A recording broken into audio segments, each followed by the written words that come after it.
പ്രതിപക്ഷത്തിന് അല്ലെങ്കിൽ ഇന്ത്യ സഖ്യത്തിന് ഏറ്റവും വലിയ തോതിലുള്ള ഒരു തിരിച്ചടി ലഭിച്ച ഒരു സ്ഥലം തന്നെയാണ് ബംഗാൾ എന്നുള്ളത് എടുത്തു പറയേണ്ടത് അനിവാര്യം തന്നെയാണ്. കാരണം ബംഗാളിൽ ഈ പറയുന്ന തോതിൽ BJPയെ വളരെ വലിയ തോതിൽ എതിർക്കുന്ന മമതാ ബാനർജിക്ക് ഏറ്റ തിരിച്ചടി എന്ന് പറയുന്നത് അത് ചെറുതല്ല, വലിയ തോതിൽ തന്നെയായിരുന്നു എന്നുള്ളതാണ് യാഥാർത്ഥ്യമായിട്ടുള്ളൊരു കാര്യം. എന്നാൽ അവിടുത്തെ പരാജയത്തിന് ശേഷം, അതായത് ബംഗാളിലെ വലിയ തോതിലുള്ള ഒരു തിരിച്ചടിക്ക് ശേഷം മമതാ ബാനർജിക്ക് അവിടെ തോൽവിയിലും 80 MLA-മാരായിരുന്നു ഉണ്ടായിരുന്നത്.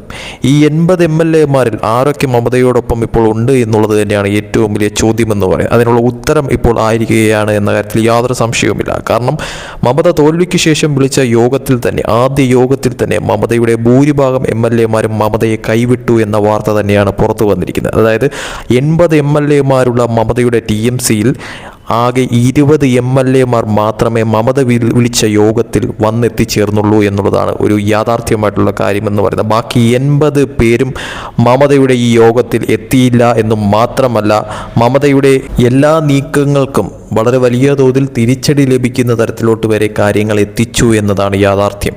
കാരണമെന്ന് പറയുന്നത്, ഇപ്പോൾ മമതയ്ക്കൊപ്പം 20 MLA-മാരാണ് ഈ ഒരു യോഗത്തിൽ പങ്കെടുത്തതെന്ന് പറയുന്നത്. പക്ഷേ ബാക്കി 60 MLA-മാരും മമതയ്ക്കൊപ്പം ഇല്ലാത്ത തരത്തിലോട്ട് കാര്യങ്ങൾ മാറിയിരിക്കുന്നു എന്നുള്ളതാണ് മനസ്സിലാക്കേണ്ടതെന്ന് പറയുന്നത്. കാരണം നിലവിൽ അവിടുത്തെ ഒരു സിറ്റുവേഷൻ അനുസരിച്ച് ഈ പറയുന്ന തോതിൽ TMC എല്ലാ അർത്ഥത്തിലും സമ്പൂർണ്ണ പരാജയമാണ്. എല്ലാ രീതിയിലും ആ പാർട്ടി തന്നെ ഇല്ലാതാവുന്ന തരത്തിലോട്ട് കാര്യങ്ങൾ മാറിയിരിക്കുകയാണ്.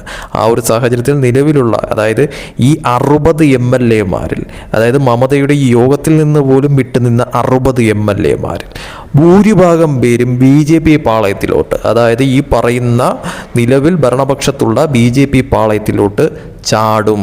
ഈ പറയുന്ന രീതിയിൽ BJPക്കൊപ്പം ജോയിൻ ചെയ്യുന്ന തരത്തിലോട്ട് കാര്യങ്ങൾ മാറുമെന്ന് തന്നെയാണ് മനസ്സിലാക്കാൻ സാധിക്കുന്ന ഒരു കാര്യം. അത് അധികം വൈകാതെ തന്നെ മമതയ്ക്ക് തന്നെ ഇപ്പോൾ യോഗത്തിൽ പങ്കെടുക്കാത്തവരിൽ പലരും BJPയിലേക്ക് ചേക്കേറുന്ന തരത്തിലോട്ട് കാര്യങ്ങൾ മാറുമെന്ന് മനസ്സിലായിട്ടുണ്ട് എന്നുള്ളതും വ്യക്തമായിട്ടുള്ള ഒരു കാര്യം തന്നെയാണ്. കാരണം ഈ പാർട്ടി തന്നെ സമ്പൂർണ്ണ പരാജയമായി ഇപ്പോൾ ബംഗാളിൽ മാറിക്കഴിഞ്ഞിരിക്കുന്നു. അതായത് ബംഗാളിൽ പാർട്ടി ഓഫീസുകൾ പോലും എല്ലാ അർത്ഥത്തിലും ഇല്ലാതാവുന്ന തരത്തിലോട്ട് കാര്യങ്ങൾ മാറി. മമതയുടെ ഇത്രയും നാളത്തെ ഭരണം കൊണ്ട് പൊറുതിമുട്ടിയ ജനങ്ങൾ പോലും വളരെ വലിയ തോതിൽ മമതയ്ക്കെതിരെ പ്രതികരിച്ചതിൻ്റെ ഏറ്റവും വലിയ ഒരു റിസൾട്ടാണ് ഇപ്പോൾ ബംഗാളിൽ BJP ഭരണം എത്തിയതെന്ന് പറയുന്നത്.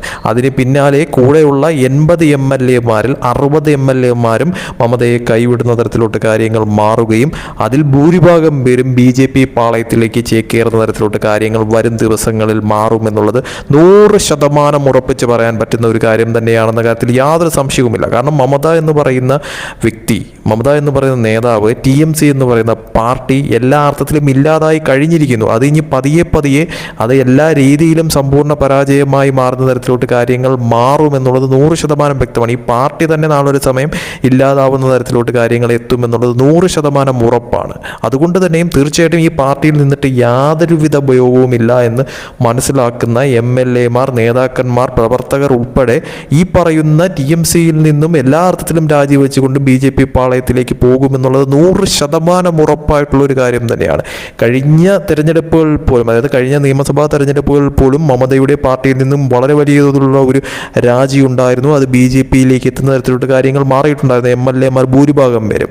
അത് ഇപ്പോൾ അന്ന് മമത വീണ്ടും അധികാരത്തിൽ വന്നിട്ടുണ്ടായിരുന്നു. പക്ഷേ ഇപ്പോൾ മമതയ്ക്ക് അധികാരം നഷ്ടപ്പെട്ടു. പരിപൂർണമായിട്ട് സമ്പൂർണ്ണ പരാജയമാണ് മമത ഇപ്പോൾ.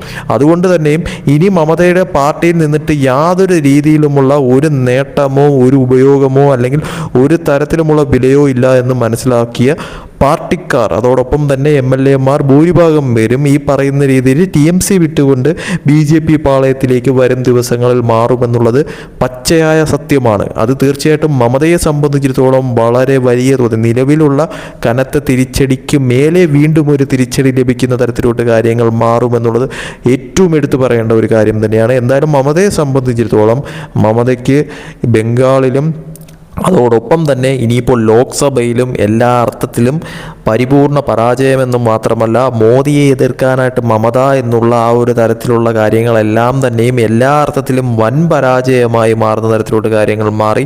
മമത എന്ന് പറയുന്ന നേതാവ് ഇപ്പോൾ ബിഗ് സീറോ ആയി മാറുന്ന തരത്തിലോട്ട് കാര്യങ്ങൾ എത്തി എന്നുള്ളതാണ് വാസ്തവമായിട്ടുള്ളൊരു കാര്യമെന്ന് പറയുന്നത്.